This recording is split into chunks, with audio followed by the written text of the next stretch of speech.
नमस्कार मित्रांनो, स्वागत आहे तुमचं पैशाची गुंतवणूक या माझ्या यूट्यूब चॅनलमध्ये. तर मित्रांनो, बजाज कंपनीचा एक नवीन IPO मार्केटमध्ये येत आहे.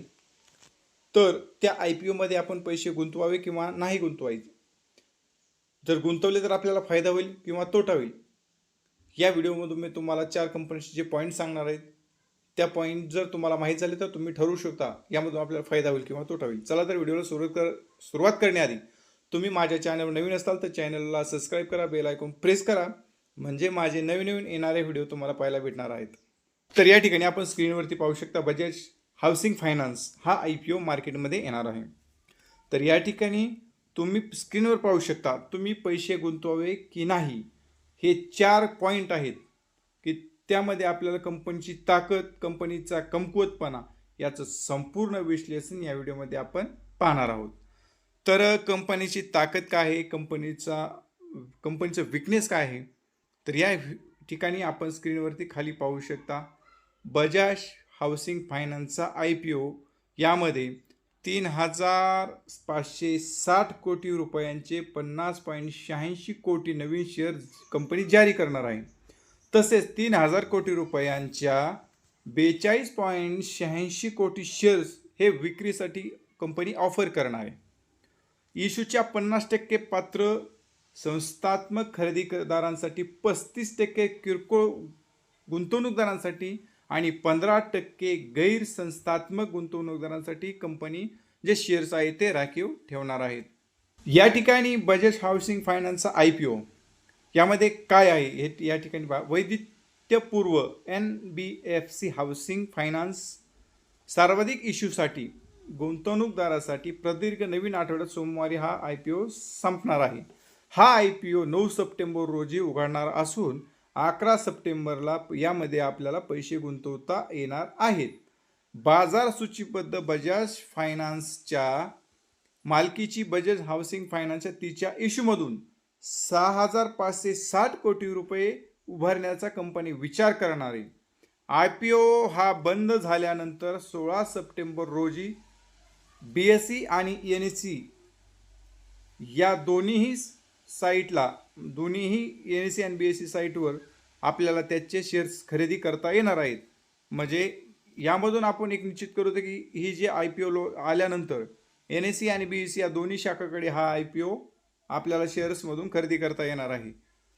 त्यानंतर IPO नंतर कंपनीची मार्केट कॅप. आता या ठिकाणी सर्वात मोठी गोष्ट आहे की कंपनीची आपण शेअर खरेदी करताना मार्केट कॅप बघत असतो, कंपनीचा PE बघत असतो, कंपनीचे शेअर होल्डर बघत असतो, कंपनीचं पूर्ण बॅलन्स शीट आपण पाहूनच तो शेअर खरेदी करायचा किंवा नाही करायचा हे आपण करत असतो. तर या ठिकाणी कंपनीची जी मार्केट कॅप आहे या ठिकाणी तुम्ही स्क्रीनवर पाहू शकता 54,965 कोटी ते 58,297 कोटीपर्यंत कंपनीची मार्केट कॅप अपेक्षित आहे.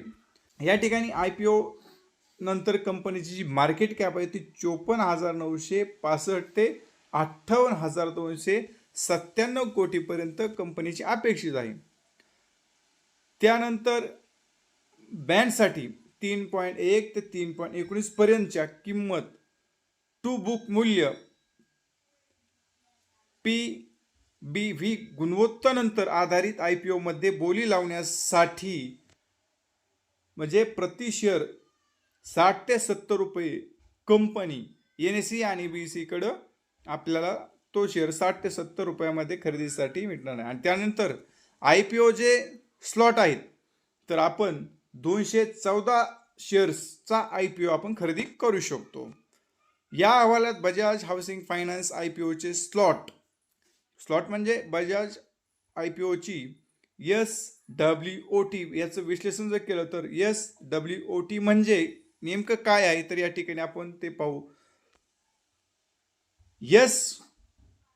SWOT म्हणजे S म्हणजे ताकद, W म्हणजे कंपनीची कमजोरी, O म्हणजे कंपनीमध्ये मिळणारी संधी, T म्हणजे कंपनीमध्ये गुंतवणूकदारांसाठी असलेला धोका. तर या ठिकाणी आपण कंपनीची ताकद, कंपनीचा कमकुवतपणा, कंपनीमध्ये गुंतवणूकदारांसाठी असलेली संधी आणि कंपनीसाठी काय आव्हान आहेत, म्हणजे शेअर होल्डरचा फायदा तोटा यासाठी तर त्याचं सुद्धा आपण विश्लेषण या ठिकाणी पाहणार आहोत. तर या ठिकाणी कंपनीचा जो कमकुवतपणा आहे, तर या ठिकाणी आपण पहा निव्वळ व्याज मार्जिनमध्ये कंपनीच्या घट आहे. उच्च उत्पन्न पोर्टफोलिओमध्ये कंपनीची वाढ आहे, ही चांगली गोष्ट आहे. वाढत्या निधी खर्चामुळे अलीकडील तिमाहीत NIMची कंपनीमध्ये घसरण आपल्याला झालेली पाहायला भेटत आहे. त्यानंतर प्रादेशिक एकाग्रता.